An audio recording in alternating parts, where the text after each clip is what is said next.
পাঁচটি সোনালী সময় আছে, যে সময়গুলো একজন মুমিনের জন্য, একজন ইমানদারের জন্য অত্যন্ত সুবর্ণ সুযোগ আল্লাহ সুবহানাহু ওয়া তাআলার কাছে তার চাওয়াগুলোকে পেশ করার জন্য। তার প্রথমটি হলো জোহরের সময়। মুসনাদে আহমদের হাদিসে বর্ণিত আছে, নবী সাল্লাল্লাহু আলাইহি ওয়াসাল্লাম জোহরের ফরজের আগে 4 রাকাত সুন্নাত সালাত নিয়মিত পড়তেন।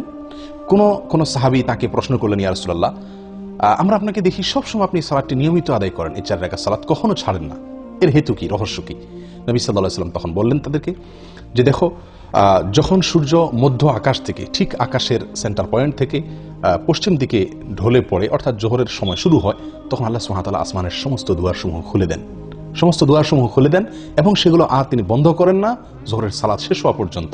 ফাউহিব্বু আন ইউসআদা লি ফিহা খায়র, তো আমি চাই, আমার কাছে ভালো লাগে, আমার পছন্দ হয় যে এই সময়ে আল্লাহ যখন আসমানের দুয়ারসমূহ খুলে দেন, এই সময়ে আমার কোনো নেক আমল যেন উপরে ওঠে, সেজন্য আমি নিয়মিত এই 4 রাকাত সুন্নাত আদায় করে থাকি। নাম্বার 2, আজানের পরে।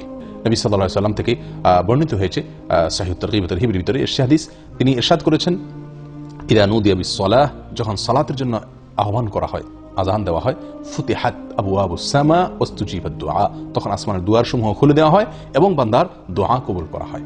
দোয়ার নির্দিষ্ট কোনো পদ্ধতি, ধরা বাঁধা কোনো সিস্টেম এখানে বর্ণিত নাই, বরং মনের যে কোনো চাওয়াকে মনে মনে আল্লাহ সুবহানাহু ওয়া তাআলার কাছে পেশ করার জন্য মূল্যবান একটি সময় হলো এটি, অর্থাৎ আজানের পরবর্তী সময়টুকু। 3 নম্বর যে সময়টি সোনালী 5টি সময়ের ভিতরে, সেটি হলো এক সালাতের পরে অপর সালাতের জন্য যখন মানুষ অপেক্ষা করে, এই সময়টুকু, এটিও খুব গুরুত্বপূর্ণ একটি সময়। সূরা ইবনে মাজাহ হাদিসে বর্ণিত হয়ে আসছে, নবী সাল্লাল্লাহু আলাইহি ওয়াসাল্লাম বলেন, আবশিরু হাযা রাব্বুকুম, তোমরা সুসংবাদ গ্রহণ করো, এই যে তোমাদের রব কদ ফাতাহা বাবা মিন আবওয়াবিস সামা, আসমানের দুয়ারসমূহের মধ্যে থেকে একটি দরজা তিনি খুলে দিয়েছেন, এবং ইউবাহি বিকুমুল মালাইকা, তোমাদের নিয়ে ফেরেশতাদের সঙ্গে তিনি গর্ব করছেন, বলছেন যে দেখো, আমার বান্দারা আমার নির্ধারিত ফরজ সালাত আদায় করার পরে অন্য ফরজের জন্য তারা অপেক্ষা করছে। প্রিয় বন্ধু, তাহলে এক ফরজ আদায়ের পরে অন্য ফরজের জন্য যখন মানুষ অপেক্ষা থাকে, ওই সময় আল্লাহ সুবহানাহু ওয়া তাআলা আসমানের দুয়ার খুলে দেন। এটিও সোনালী সময়সমূহের মধ্যে থেকে একটি। নাম্বার 4, ভোর রাত বা রাতের শেষ প্রহর, এটি অত্যন্ত মূল্যবান সময়ের মধ্যে থেকে একটি।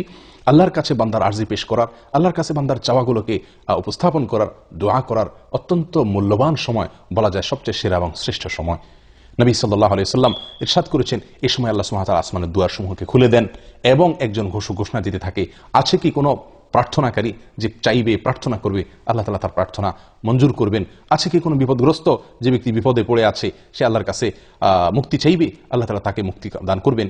এভাবে যে কোনো মুসলিম এই সময় দোয়া করলে আল্লাহ তাআলা দোয়া কবুল করেন এবং আসমানের দুয়ারসমূহ খুলে দিয়ে রাখেন দোয়া কবুলের জন্য।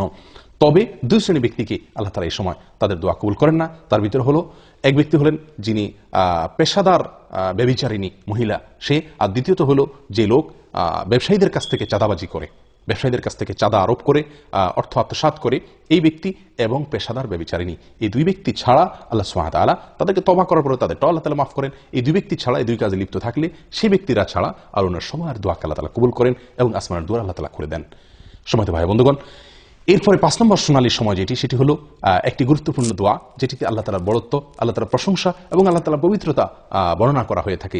এই বিশেষ ভাষায় যখন আল্লাহ সুবহানাহু ওয়া তাআলার কাছে বান্দা দোয়া করে বা আল্লাহ তাআলার জিকির করে, তখন আল্লাহ সুবহানাহু ওয়া তাআলা আসমানের দুয়ারসমূহ খুলে দেন, যেটি সহিহ মুসলিমে বর্ণিত হয়েছে। আব্দুল্লাহ ইবনে আমর রাদিয়াল্লাহু তাআলা বলেন, একবার নবী সাল্লাল্লাহু আলাইহি ওয়াসাল্লাম সালাত আদায় করছিলেন সাহাবীদেরকে নিয়ে, পিছন থেকে কেউ একজন একটি দোয়া পাঠ করলেন।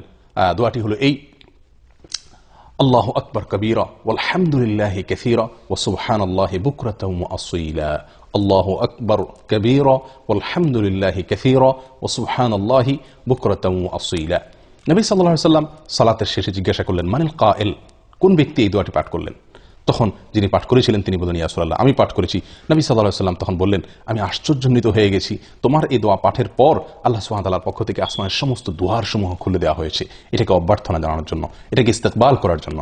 তখন আব্দুল্লাহ ইবনে আমর রাদিয়াল্লাহু তাআলা বলেন যে, এরপর থেকে আমি আর কখনো এই দোয়া পাঠ ছাড়িনি।